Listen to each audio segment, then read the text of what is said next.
नमस्कार, ईश्वरी arts Marathi YouTube चॅनलमध्ये आपले मनापासून स्वागत आहे। ईश्वरी आर्ट्स मराठी यूट्यूब चॅनलवर आपण आरी वर्कचे बेसिक क्लास घेण्यास सुरुवात केलेली आहे। आजचा क्लासचा 64वा दिवस आहे। इथे आपण वेगवेगळ्या आकाराचे मणी कसे स्टिच करायचे हे पाहिलेले आहे। कोणत्या आकाराच्या मण्याला कोणते नाव आहे हे सुद्धा आपण पाहिलेले आहे। इथे आपण बेसिक असे आकार काढून मणी कसे स्टिच करायचे, चौकोन त्रिकोणामध्ये कॉर्नर कसे घ्यायचे याची सविस्तर माहिती आपण पाहिलेली आहे। तुम्ही तिथे जाऊन ते पाहू शकता।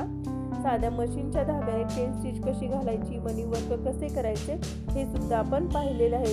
तुम्ही असे जर मणी स्टिच करण्याचा सराव करत असाल तर साधा मशीनचा धागा वापरला तरीही चालतो।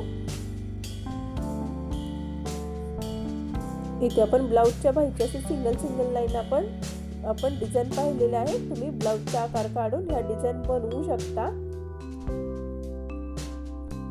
इथे आपण पॅच पाहिलेले आहेत। 3 आपण मण्यांचे पॅच तयार केलेले होते। त्यानंतर 3 असे पॅच वापरून कुंदन वापरून पॅच तयार केलेले आहेत। त्यानंतर 2 गोलाकार असे छोटे त्यानंतर हे पहा फूल आपण एक बनवलेले होते। प्रत्येक व्हिडिओ मध्ये मी तुम्हाला काहीतरी टिप्स सांगितलेले आहे। तुम्ही तिथे जाऊन ते व्हिडिओ पहा व त्या टिप फॉलो करा, म्हणजे तुमचेही वर्क अगदी व्यवस्थित होते।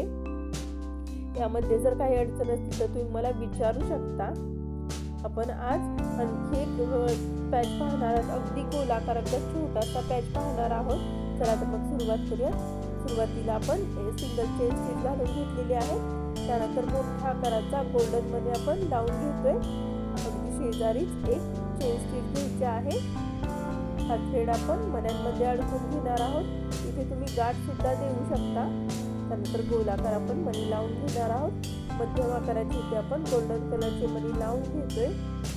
सिंगलच मणी स्टिच करून घ्यायचे आहे। जर तुम्ही शुगर बीड्स वापरत असाल तर 2 मणी स्टिच केले तरी चालेल। मण्यांचे आकार कसे ओळखायचे हे मी तुम्हाला मागील व्हिडिओ मध्ये दाखवलेले आहे। तुम्ही तिथे जाऊन ते पाहू शकता। आता आपण एक शेवटचा मणी लावून घेणार आहोत व इथे आपण जवळच गाठ देऊन घेणार आहोत। इथे गाठ देऊन घेऊयात। अगदी सोप्या पद्धतीने आपण हा गोलाकार बनवलेला आहे। सुरुवातीला मोठ्या आकाराचा मणी लावलेला आहे। त्यानंतर मध्यम आकाराचे मणी आपण असे गोलाकार लावून घेतलेले आहेत। आणखी एक गोलाकार आपण पाहणार आहोत। त्यासाठी इथे आपण सिंगल चेन स्टिच घेणार आहोत। कोणतेही वर्क करताना सुरुवातीला चेन स्टिच घ्यायची आहे, म्हणजे वर्क आपले उसवत नाही। हे पहा मध्यम आकाराचे आपण गोल्डन कलरचे 3 मणी आपण इथे लावून घेतोय। अगदी शेजारीच आणखी एक चेन स्टिच घ्यायची आहे, म्हणजे हे मणी अगदी व्यवस्थित पॅक होतील, हलणार नाही। त्यानंतर एक मणी सोडून इथे आपण चेन स्टिच घेतोय। हा पण आपण गोलाकारच पॅच पाहतोय, फक्त थोडासा वेगळ्या पद्धतीने पाहतोय। 2 मणी आपण लावून घेणार आहोत। त्याच्या शेजारीच आणखी एक चेन स्टिच घ्यायची आहे, अगदी जवळ। आपण हे 3 मणी लावून घेतलेले आहेत। त्याच्या इकडच्या बाजूला आपण चेन स्टिच घेत आहोत। व्हिडिओ व्यवस्थित पहा म्हणजे तुमच्या लक्षात येईल। इकडच्या बाजूला आपण एक चेन स्टिच घेत आहोत। इकडे आपल्याला मणी लावायचे आहेत। इथे सुद्धा 2 मणी लावायचे आहेत।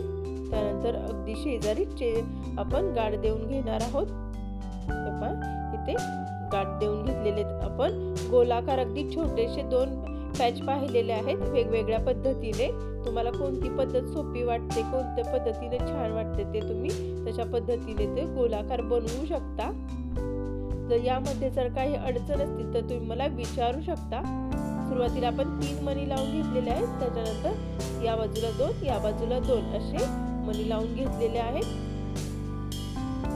व्हिडिओ आवडल्यास लाईक करा, चॅनलवर नवीन असाल तर सबस्क्राइब करा, बेल आयकॉन प्रेस करायला विसरू नका। धन्यवाद।